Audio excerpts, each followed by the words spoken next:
हमने जब पूछा, मैंने कहा भाई ये क्या काम आपने छेड़ा है, मैंने उनको बोला ऐसा, मैंने कहा कोई नहीं करते, आप कुछ एक जगह बंद करना है, आपको समझ में आता कि भाई ज्यादा खुल गए तो कुछ एक तो उसकी रिपोर्ट तो मंगवाओ। बोलते मुझे तो एनपीएस देनी। मैंने कहा एनपीएस ताला लगा करके देनी है। अब कर्मचारियों के लिए जो करना करिए, उसके लिए अलग से पैसे का प्रावधान करिए।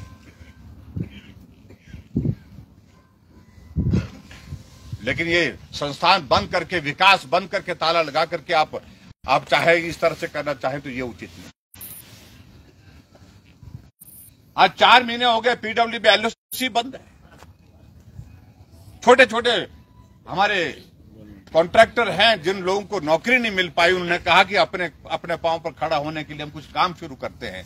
काम शुरू किया, काम लिया, लेकिन काम पूरा करने के बावजूद भी उनको पेमेंट नहीं मिली। बंद कर दो, कोई पेमेंट नहीं।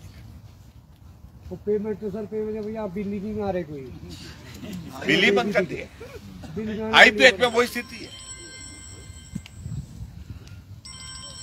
अभी मंडी में आए सुखू जी, मुझे लग रहा था कि मंडी की शिवरात्रि में आकर के, आजकल शिवरात्रि चली हुई वहां पर,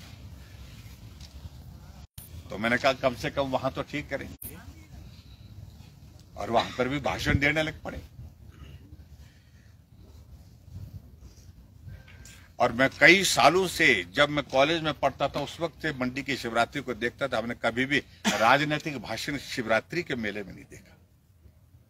और वहां भाषण देने लगे कि शिवधाम बोलता है बिना बजट के 50 करोड़ रुपए वहां पर खर्च हो गए शिवधाम के फर्स्ट फेज में, और वो बिना पैसे के बना क्या?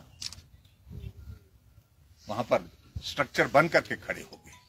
लेकिन सुखू की सरकार आई, शिव भगवान के प्रति उनकी आस्था है या नहीं है, तो मैंने तो उनको बोला, मैंने कहा इस काम को बंद मत करना कि शिव जी का श्राप मिलेगा आपको। बोलो भाइयों, सुक्खू मुक्खू नहीं चलेंगे, नहीं चलेंगे, नहीं चलेंगे। हद हो गया आपको तारों में। हमको समझा रहे कि भाई बिना बजट के खोले गए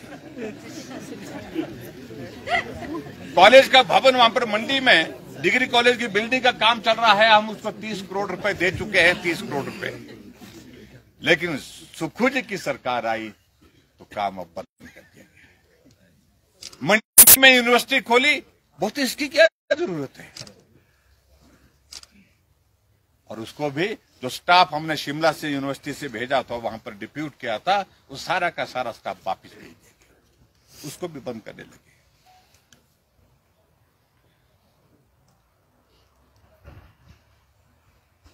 मंडी में हमने एयरपोर्ट की शुरुआत करने की कोशिश की, उसका सारे सर्वे हो चुके हैं। 1000 करोड़ रुपए बजट का प्रावधान मैंने उस पर रखा, और उसके बावजूद भी लोगों को गुमराह करने के लिए बोल रहे हैं कि भाई वहां पर भी बजट का प्रावधान नहीं।